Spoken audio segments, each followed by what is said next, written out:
श्री रमेश चन्नीथाला जी, श्री नाना पटोले जी, श्री केसी पाटवी जी, श्री गोवाल पाटवी जी, श्री श्रीश नायक जी और मंच पर उपस्थित सभी नेतागण, सभी कांग्रेस के पदाधिकारीगण, मेरे प्यारे कांग्रेस के कार्यकर्ता भाई बहन, मेरी प्यारी बहनें, मेरे प्यारे भाई, इस सभा में आपका बहुत बहुत स्वागत।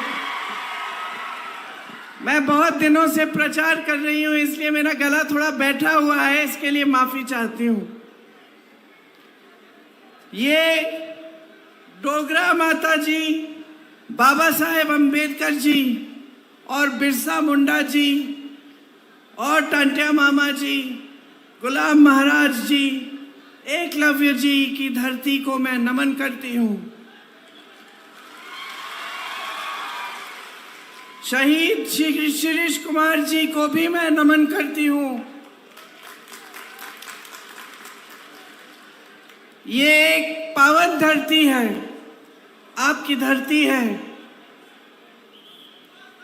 आपने इसको अपनी मेहनत से सींचा, अपनी श्रद्धा से सींचा।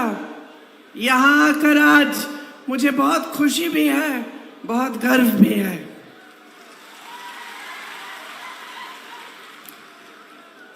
मेरी दादी इंदिरा गांधी जी यहाँ आया करती थी। मुझे अभी चन्नीथाला जी बता रहे थे कि हमेशा जब जब चुनाव का प्रचार शुरू होता था, हमेशा यहीं से वो प्रचार को शुरू करती थी।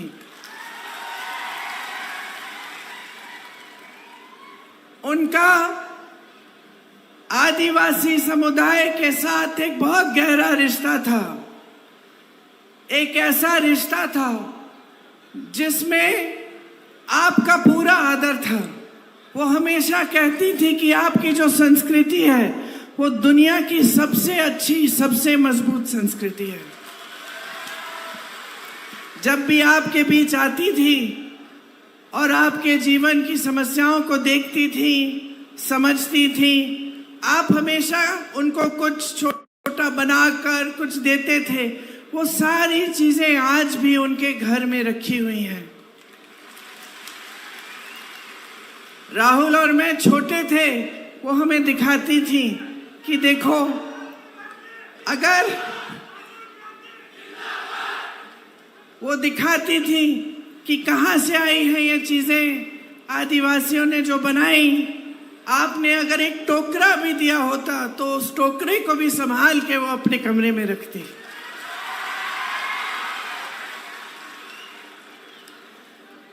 उनसे मेरी माता जी सोनिया जी ने भी आपका आदर करना, आपकी संस्कृति का आदर करना सीखा। इंदिरा जी ने आपको जल, जंगल और जमीन,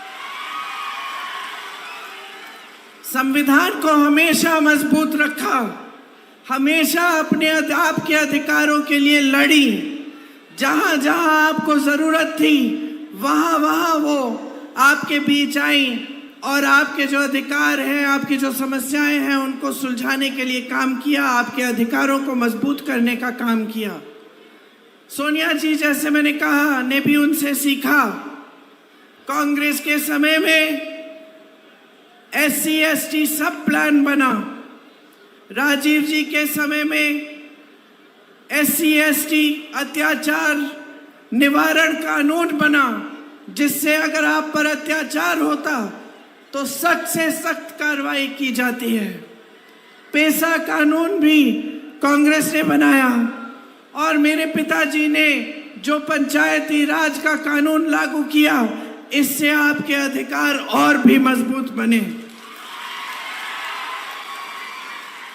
बाद में सोनिया जी ने मनमोहन सिंह जी के साथ फॉरेस्ट राइट एक्ट बनाया, जिससे आपको जंगलों पर अपना पुराना अधिकार मिला। और यहीं से नंदुरबार से मनरेगा का कार्यक्रम शुरू हुआ, जिससे आपका रोजगार गांव में 100 दिन का रोजगार गारंटी होता था।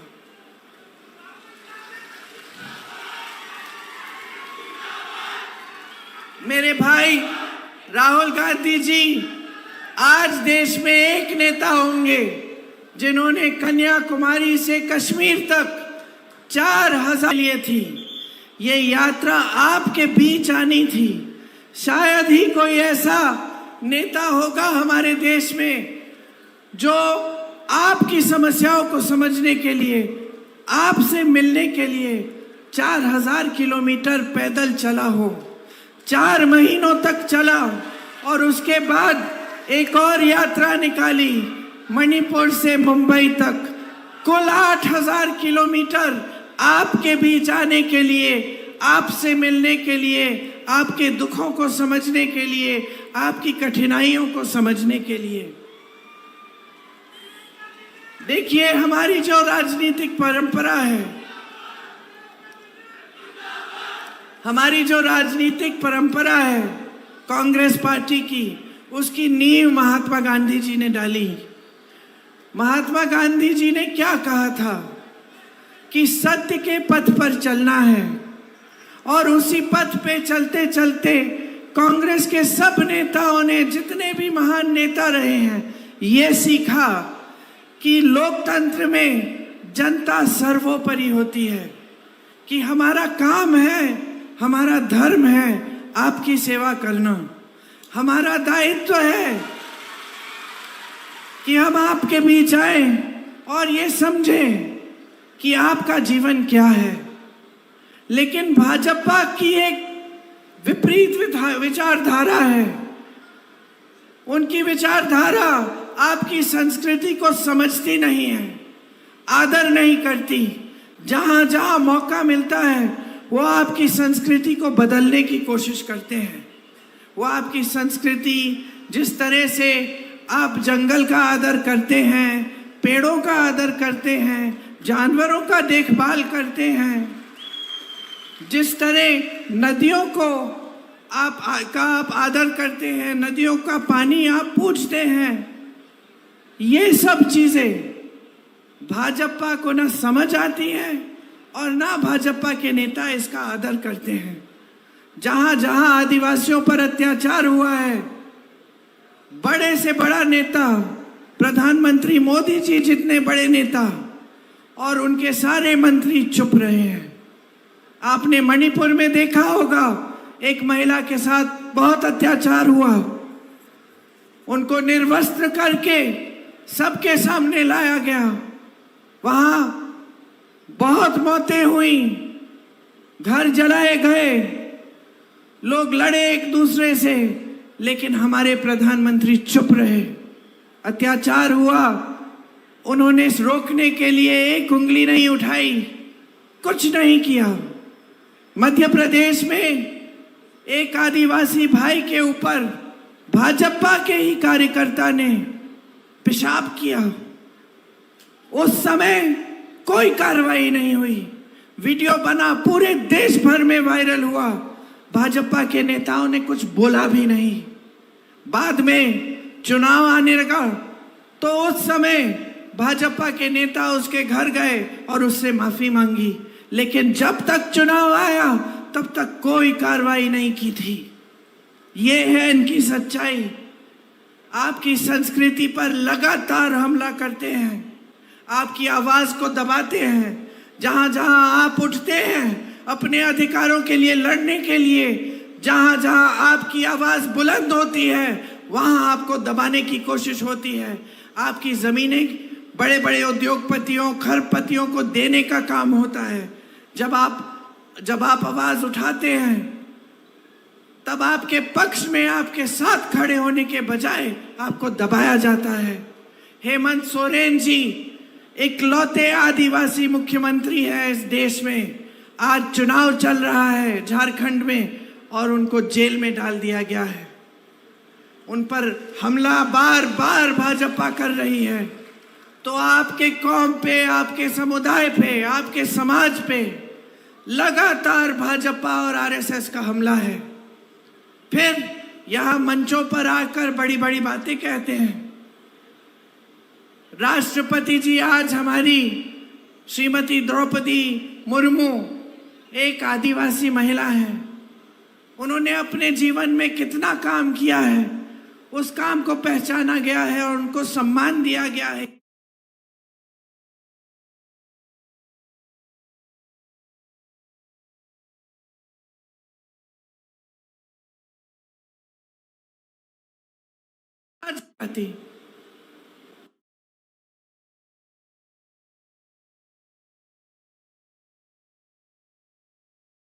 जो संसद होता है तो हमेशा राष्ट्रपति जी का दायित्व बनता है कि वो उद्घाटन करे, वो संचालन करे, क्योंकि वो पद जो है वो हमारे पूरे भारत में सबसे बड़ा पद है। यहाँ मोदी जी एक नया संसद भवन बनाते हैं, हजारों करोड़ रुपए खर्चते हैं, खुद उद्घाटन करते हैं उसका। हमारी राष्ट्रपति जी को नहीं बुलाते उद्घाटन के लिए, नहीं बोलते कि आप उद्घाटन करिए, पूरी तरह से आदर नहीं करते। जो आदर, जो सम्मान उनको मिलना चाहिए हमारी राष्ट्रपति होते हुए, वो नहीं मिलता। मंदिर का उद्घाटन होता है, प्रधानमंत्री जी खुद करते हैं, राष्ट्रपति जी से नहीं करवाते। आपको सोचना चाहिए कि एक तरफ जो बोलते हैं वो है और दूसरी तरफ जो करते हैं आई है। एक तरफ वो अच्छी अच्छी बातें बोलते हैं, आपको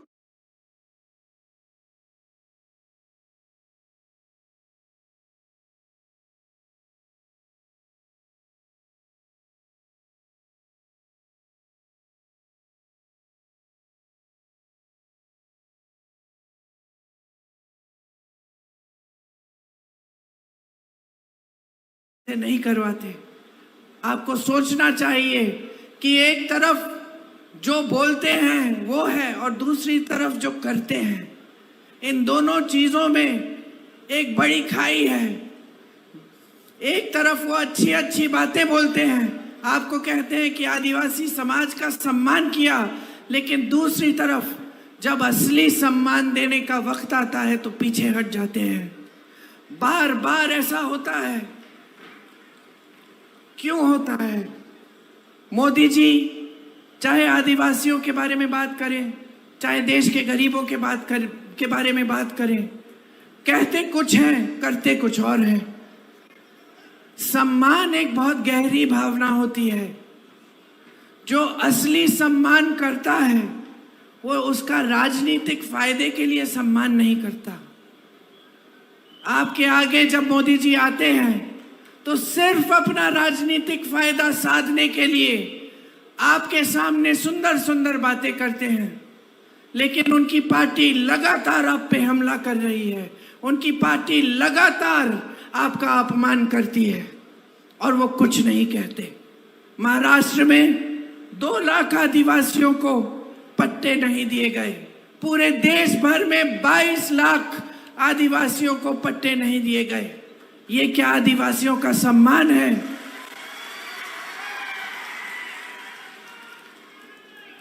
मोदी जी यहां आए थे कल, पता नहीं आपने उनका भाषण सुना कि नहीं। उन्होंने कहा कि मैं शबरी का पुजारी हूं, ऐसा कहा।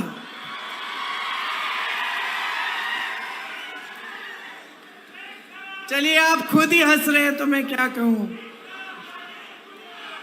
कहा भगवान राम जिन्होंने शबरी को सम्मान दिया,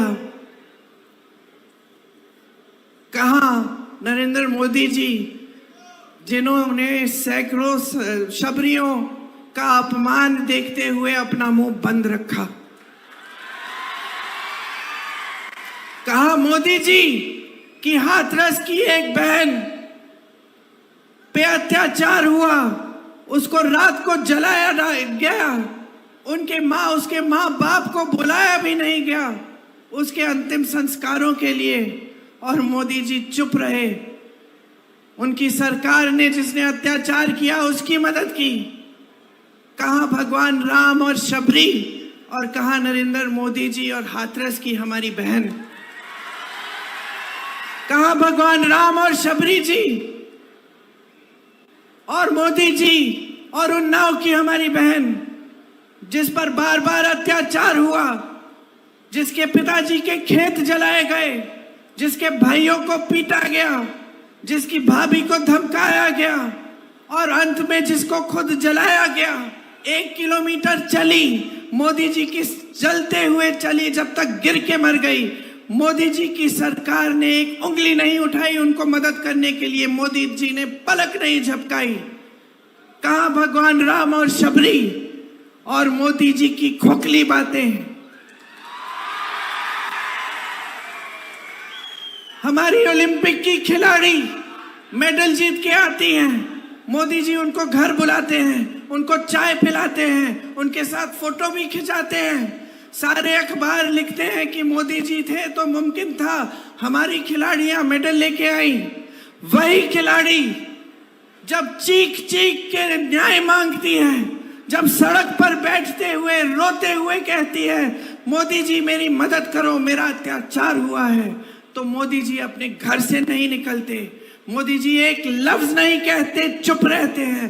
कहां भगवान राम और शबरी, और कहां मोदी जी और ये सारी महिलाएं जिनका अत्याचार इनकी आंखों के सामने हुआ और इनकी सरकार ने अत्याचारियों की मदद की, उनकी रक्षा की। कहां मोदी जी जो उन्हीं अत्याचारियों के बेटों को टिकट दिए इस चुनाव में, वो सब चुनाव लड़ रहे हैं और वो महिलाएं आज तक रो रही हैं। मोदी जी की बातें खोखली हैं। मोदी जी का सम्मान खोखला है। सिर्फ बोलने की बातें हैं, सिर्फ वोट लेने के लिए बातें हैं, कोई वजन नहीं है उनकी बातों में। कहते हैं मैं अकेला लड़ रहा हूं, मैं अकेला लड़ रहा हूं भ्रष्टाचार के खिलाफ। आप और अकेले कैसे? सारी सत्ता आपके पास है, सारे साधन आपके पास हैं। आप ही के लोग कहते हैं कि दुनिया के सबसे बड़े नेता हैं आप, दुनिया के सारे प्रधानमंत्री, दुनिया के सारे राष्ट्रपति आपके साथ हैं और आप अकेले लड़ रहे हैं। मंच पे आते हैं चुनाव के समय, रोने लगते हैं बच्चे की तरह। कहते हैं कि मुझे गाली दी, कहते हैं कि मुझे गाली दी। अरे हिम्मत करिए मोदी जी, सार्वजनिक जीवन है, हिम्मत करिए, इंदिरा जी से सीखिए। उस दुर्गा रूपी महिला से सीखिए जिसने पाकिस्तान के 2 टुकड़े कर दिए। कितनी हिम्मत थी, उनसे सीखिए। देखिए क्या होती है हिम्मत, क्या होती है दृढ़ता, क्या होती है वीरता। लेकिन आप उनसे नहीं सीख सकते क्योंकि आप उन जैसे शहीद महान महिला को आप देशद्रोही कहते हैं। तो क्या सीखेंगे आप उनसे? जनता के सामने आते हैं, प्रधानमंत्री पद है, पद की गरिमा है, पद का एक स्तर है। कितने महान व्यक्तियों ने उस पद को संभाला। जवाहरलाल नेहरू जैसे व्यक्ति, इंदिरा गांधी जैसी महान महिला, मनमोहन सिंह जैसे सभ्य व्यक्ति, वाजपेयी जी जैसे व्यक्ति जो लोकतंत्र को समझते थे, उसका आदर करते थे। और आज आप इस पद को संभालते हुए, इस पद की गरिमा को ना देखते हुए इस पद का स्तर आपने गिरा दिया है। चुनाव के समय आपकी इतनी भी हिम्मत नहीं है कि आप जनता को बताएं कि 10 सालों में आपने क्या किया जनता के लिए। ये जनता जो रो रही है, ये मेरे आदिवासी भाई बहन जो महंगाई की वजह से रोज रो रहे हैं, ये मेरी बहनें जो यहाँ बैठी हैं, जो दुकान जाती है कुछ खरीदने के लिए खाली हाथ वापस आती हैं, आधी चीजें छोड़ के आती हैं, सोचती है कि कल ले लूंगी, कभी और ले लूंगी, अभी जितना ले सकती हूं उतना ही लूं। आप ताली बजा रही हैं, आपका कितना संघर्ष का जीवन है। मोदी जी समझ पाते हैं इसको, वो जानते हैं कि आप मजदूरी भी करो तो मजदूरी करने के बाद घर आती हो, घर पूरा संभालती हो, खाना बनाने का काम, सफाई का काम, बच्चों की परवरिश का काम, और ये सारी चीजें दिल में ये घबराहट लेके करती हो कि आगे क्या होगा, अगर बच्चा बीमार पड़ जाएगा इलाज कैसे कराऊंगी, घर में मरम्मत करनी है तो पैसे नहीं है, चाहे जितनी भी मेहनत कर रही हूं, चाहे मेरा पति, मेरे बच्चे जितनी भी मेहनत कर रहे हो, पूरी नहीं हो रही है मेहनत, कमाई काफी नहीं है, इलाज के लिए काफी नहीं है, बच्चों के शिक्षा के लिए काफी नहीं है, कुछ सामान खरीदना है, कोई त्योहार है उसके लिए काफी नहीं है, बच्चों की वर्दी खरीदनी है, बच्चों की फीस भरनी है, काफी नहीं है, शिक्षा करानी पड़ती है। आप बच्चों की जब शिक्षा करानी पड़ती है आपको कर्ज लेना पड़ता है, बेटी की शादी होती है कर्ज लेना पड़ता है, नुकसान हो गया खेती में तो भुगतान नहीं मिलता, कर्ज लेके काम चलाना पड़ता है और आपका कर्ज वापस नहीं करता कोई। क्या समझ सकते हैं इस बात को मोदी जी, जो आकर आपके सामने अपनी मुसीबतें गिनाते हैं, जो आकर आपके सामने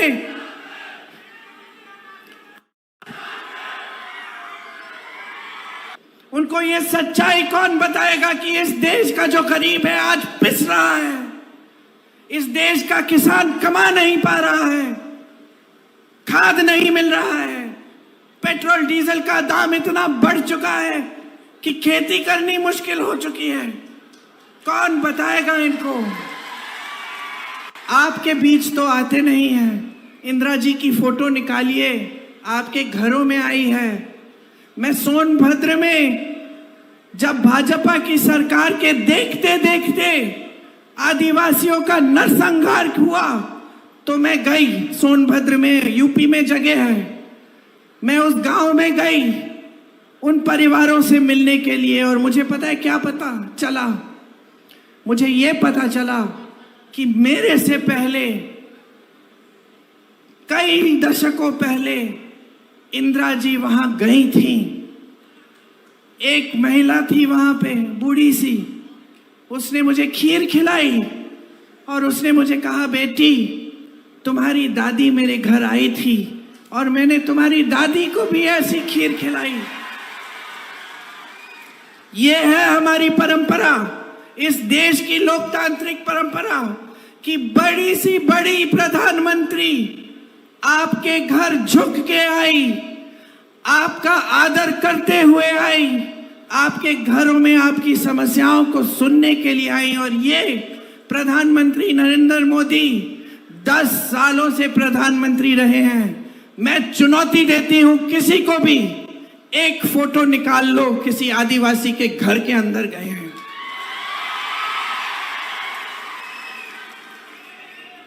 एक बार आपके पास नहीं आए। कहते हैं कि बड़ी आदर है आपके लिए, कहते हैं कि वो आपके बेटे हैं, कि शबरी जी के पुजारी हैं।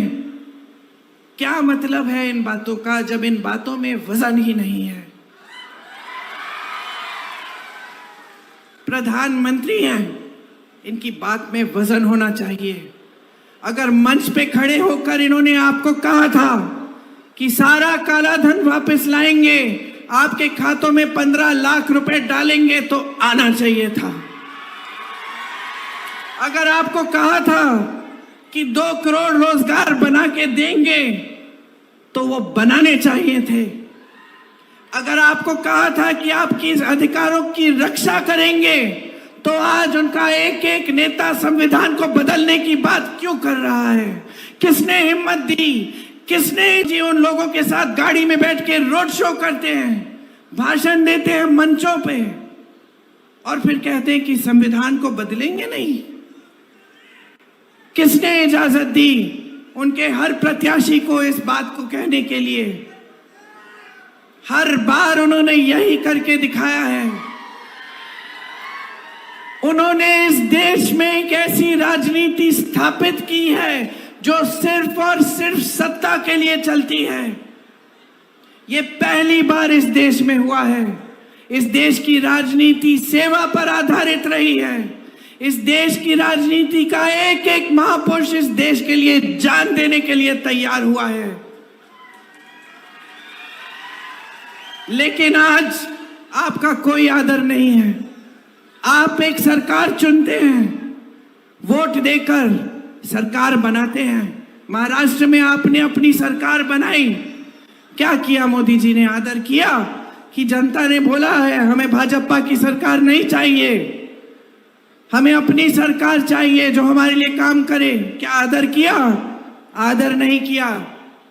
पैसे खिला खिला कर, केस डाल डाल कर, दबाव डाल डाल कर विधायकों को खरीदा और अपनी सरकार घूस देकर खुलेआम सबकी आंखों के सामने अपनी सरकार बना दी, लोकतंत्र के विपरीत। ये कैसे प्रधानमंत्री हैं? और ये देश की मीडिया क्या कहती है? वाह वाह, मोदी जी हैं तो मुमकिन है। वाह वाह, ये तो सिर्फ मोदी जी कर सकते हैं। हाँ, मुझे खुशी है कि सिर्फ मोदी जी करें ऐसी चीजें, क्योंकि हम ऐसा कभी नहीं करेंगे। अगर आपने लोकतंत्र के तहत अपना वोट डालकर एक सरकार को चुना है तो घूस देके 100-100 करोड़ रुपए देके विधायकों को हम उस सरकार को कभी नहीं गिराएंगे। करने दीजिए मोदी जी को, लेकिन सबक सिखाइए। बहुत हो गया है। इस देश की सारी संपत्ति इन्होंने अपने बड़े बड़े खरबपति मित्रों को दे दी। देश का कोयला, देश की सड़कों का ठेका, देश की बिजली, देश के हवाई अड्डे, देश के बंदरगाह, ये किसके थे? मोदी जी के थे। जेब से निकाले थे उन्होंने। इस देश की जनता ने अपनी मेहनत से बनाए, खून पसीना बहाकर बनाया। जितने नेता रहे इनसे पहले, ये जो 70 साल का रट रखते हैं कि कुछ नहीं हुआ, ये सब तो बना 70 सालों में जो तुम बेच रहे हो, नहीं तो बेचते कैसे? मैं गिना सकती हूं आपको। IIT, IIM, ISRO, DRDO, Bhakra Nangal dam, आप नाम लीजिए, कांग्रेस ने बनाया। आप नाम लीजिए, आपकी मेहनत से बना। और सारा एक के बाद एक, एक के बाद एक के बाद एक ये अपने खरबपति मित्रों को दे रहे हैं। मैंने आपसे बोला कि मैं जानती हूं कि जब आपको बेटी की शादी करानी है या बच्चों की शिक्षा करनी है, आप कर्ज लेते हो और आपका कर्ज माफ नहीं होता। आपको मालूम है कि इनके राज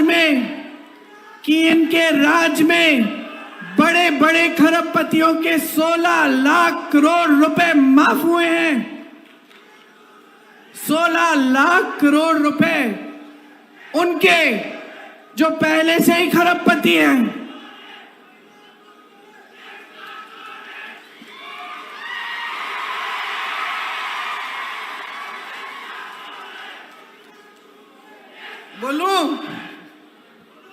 बोलू कर्ज माफ हो रहे हैं बड़े बड़े खरबपतियों के। मैं जब यूपी में काम कर रही थी, वहां किसानों का गन्ना का भुगतान 15,000 करोड़ रुपए थे। मैं हर मंच पे चीख रही थी, चिल्ला रही थी कि मोदी जी, योगी जी, इनका भुगतान करो। गन्ना किसान का पैसा है, उसको लौटाओ। मालूम है मोदी जी ने क्या किया? अपने लिए 2 हवाई जहाज खरीदे 16,000 करोड़ के, लेकिन गन्ने के किसान को 15,000 करोड़ देने के लिए उन्होंने कहा पैसे नहीं है इस देश में। हम कर्ज माफी की बात करते हैं, कांग्रेस ने बार बार किसानों का कर्ज माफ किया।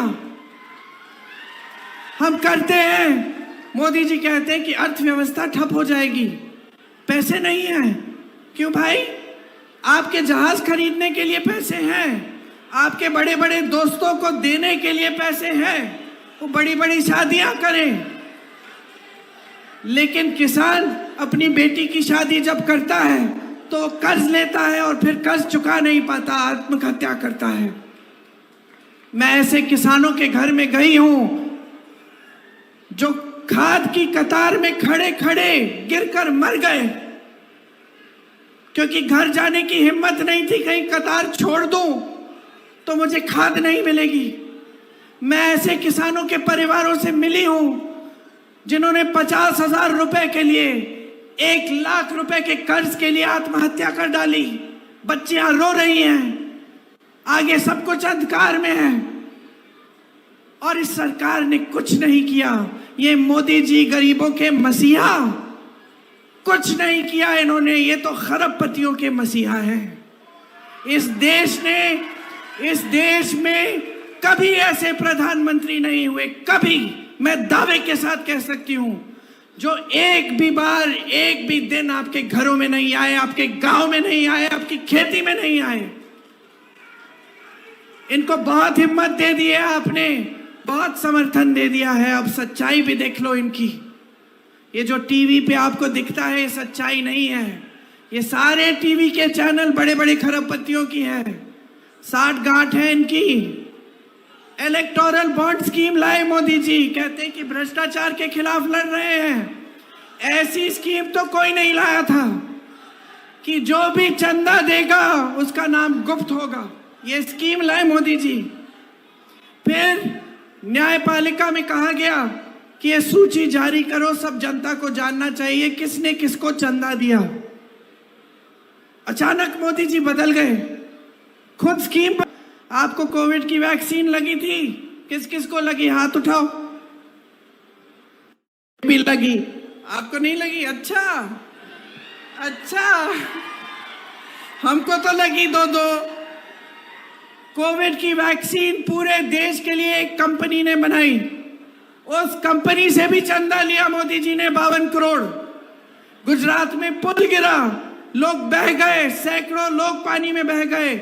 मोदी जी ने उस पुल बनाने वाले से चंदा लिया। मोदी जी ने उन लोगों से चंदा लिया जिन पे छापा मारा था, चंदा लिया, छापा बंद। उन लोगों से चंदा लिया जिनके ऊपर केस डाले थे, चंदा लिया, केस ठंडे बस्ते में। चंदा है कि वसूली? चंदा है कि हफ्ता? ये प्रधानमंत्री हैं क्या जिन्होंने पद का स्तर इतना गिरा दिया? तो अब समय आ गया है, देश की सच्चाई आपके सामने है। भाजपा के प्रधानमंत्री, उनकी सरकार की सच्चाई आपके सामने है। 10 साल हो गए, आपके जीवन में तरक्की नहीं आई, कोई सुनहरा सपना साकार नहीं हुआ, किसी को रोजगार नहीं मिला। गैस का सिलेंडर 400 का होता था, 200 का होता था, ये लोग सड़क पे आ जाते थे।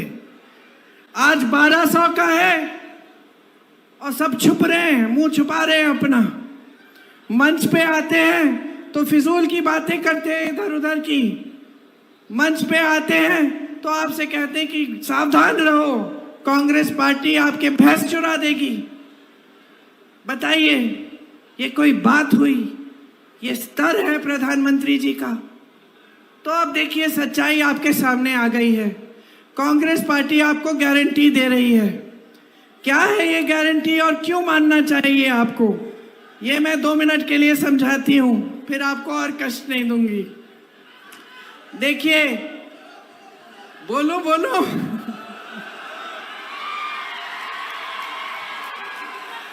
मैं तब तक इस चुनाव में मैं तब तक बोलूंगी जब तक मेरी आवाज बंद नहीं हो जाए, खत्म नहीं हो जाए। इस चुनाव में मैं तब तक बोलूंगी जब तक आपने इनको खदेड़ नहीं दिया अपने सरकार से। जब तक मेरा गला बैठ जाएगा तब तक बकबक करती रहूंगी।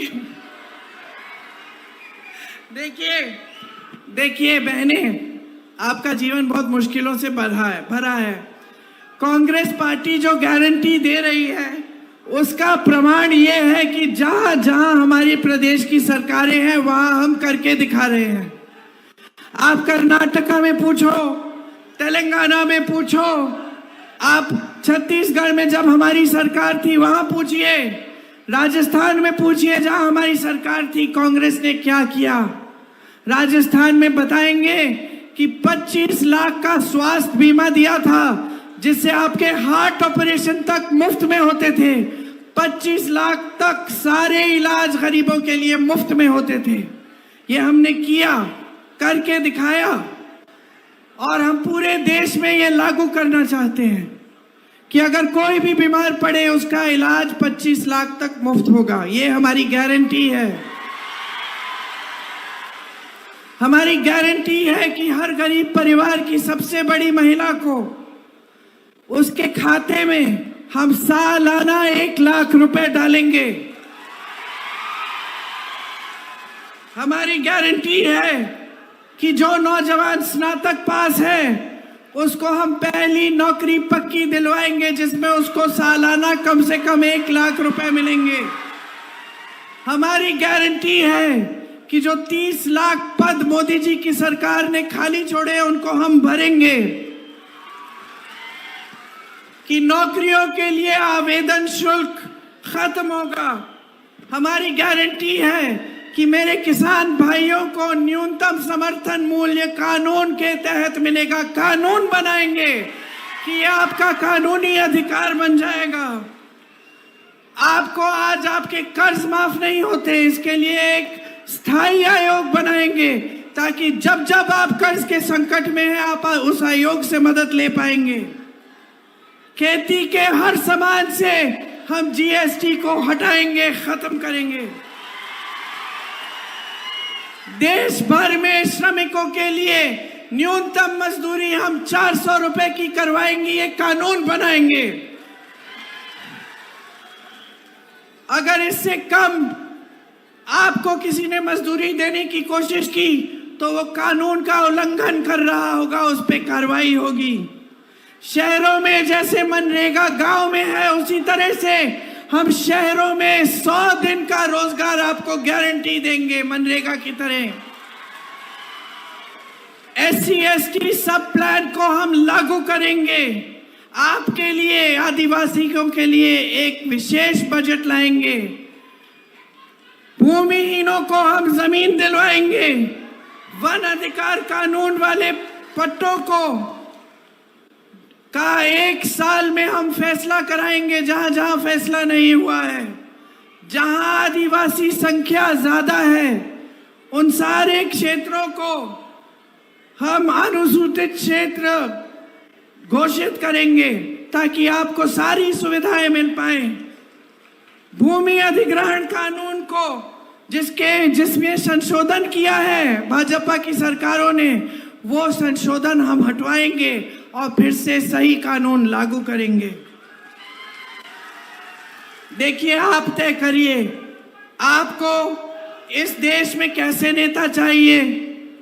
आपको ऐसे नेता चाहिए जो 4000 किलोमीटर चलने का कष्ट करे, ऐसे नेता चाहिए जो आपकी मुसीबतों को समझे, या जो आपके सामने आकर अपनी मुसीबतें गिनाए।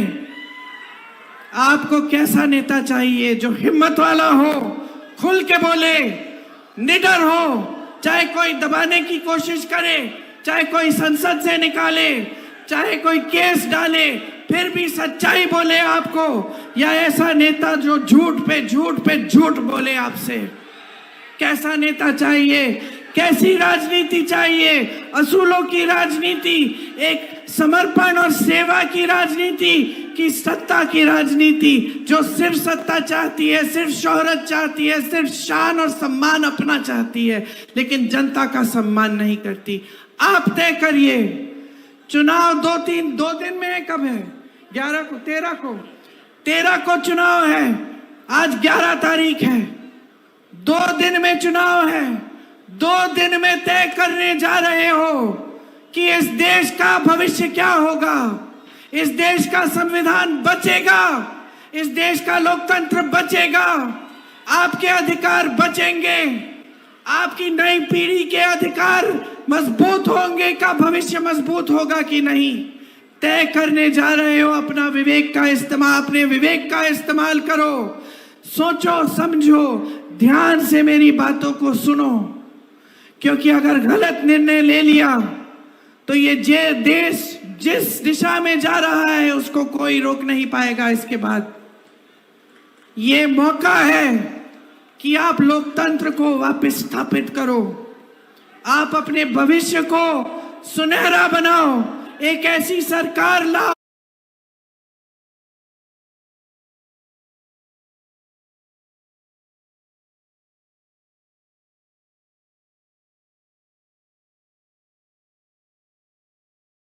सच्ची सरकार बना के दिखा पाए। आप सबको बहुत बहुत धन्यवाद। जय हिंद।